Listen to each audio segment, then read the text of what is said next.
नमस्कार विद्यार्थी मित्रांनो, आज आपण इयत्ता दुसरी मराठी पाठ क्रमांक 14 झरीपाडा या पाठाचा अर्थ आणि त्यावरील स्वाध्याय बघणार आहोत. सर्वप्रथम आपण पाठाचा अर्थ बघूया. पाठ क्रमांक 14 झरीपाडा.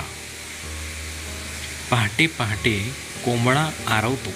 कोंबडा आरवतो म्हणजे कोंबडा ओरडतो.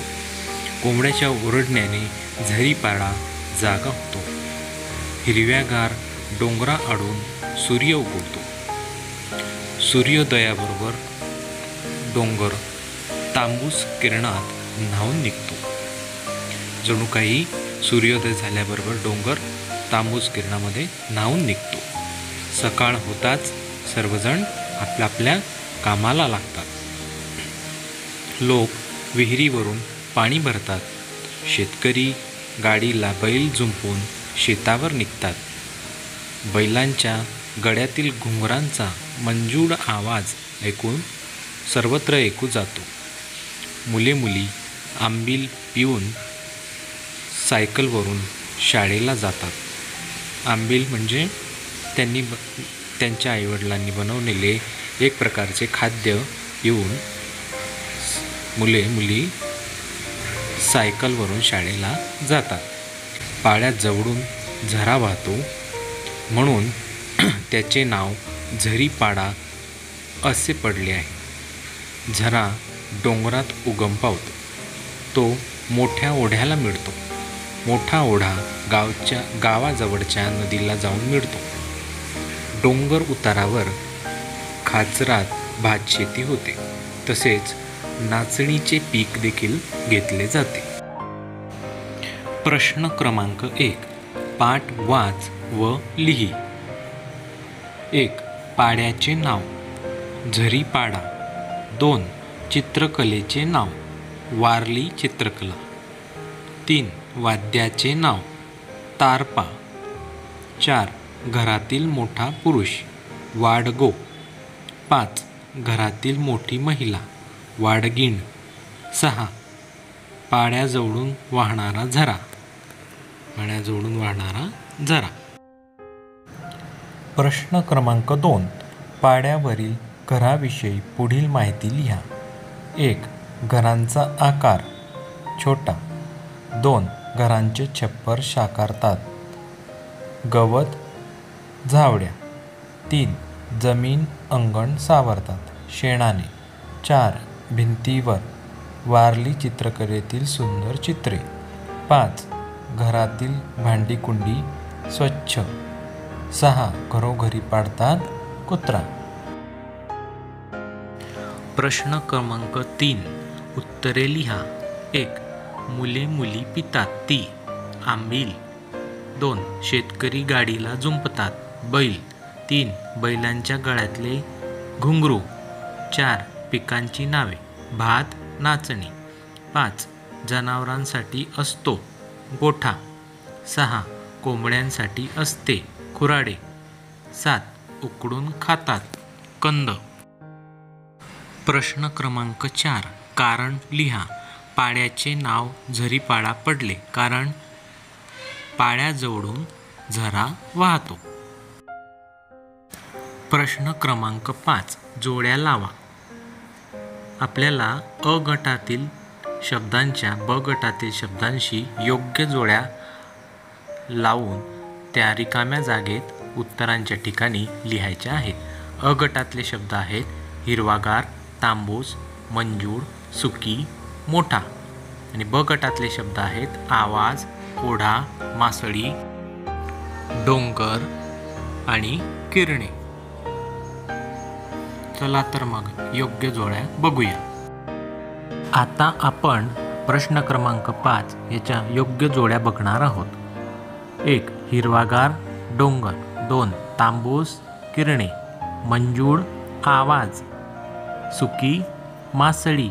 मोठा ओढा. प्रश्न क्रमांक 6. चौकटीत नावे लिहा. 1. छप्पर साकारणाऱ्या वस्तू. कोणकोणते आहेत? गवत आणि झावड्या. 2. जेवणातील पदार्थ. कोणकोणते आहेत जेवणातील पदार्थ?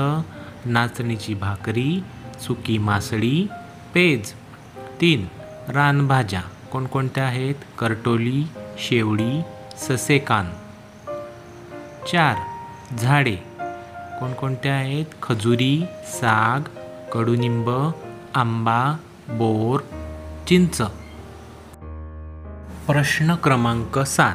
नावांचा लपंडाव. पुढे दिलेली वाक्ये वाच.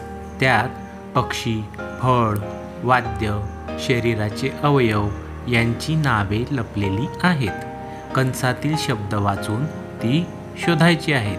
कोणत्या वाक्यात कशाचे नाव लपले आहे हे पण लिहायचे आहे.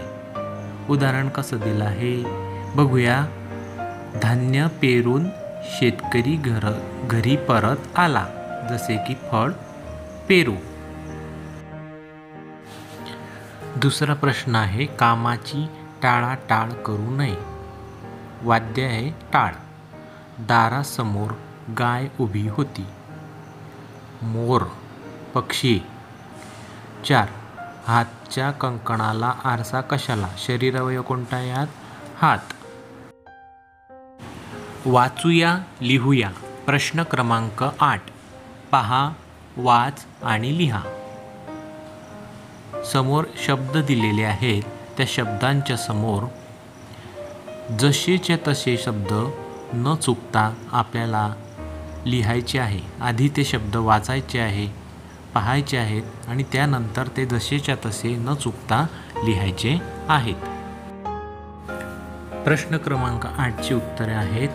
त्याला, सुद्धा, सत्ता, नृत्य, म्हणाली, दिनदर्शिका, अभ्यास, वर्ष, रात्र, प्रवास, खात्री, दप्तर, स्वतः, विस्कटणे आणि गोष्ट. प्रश्न क्रमांक 9. समानार्थी शब्द लिहा.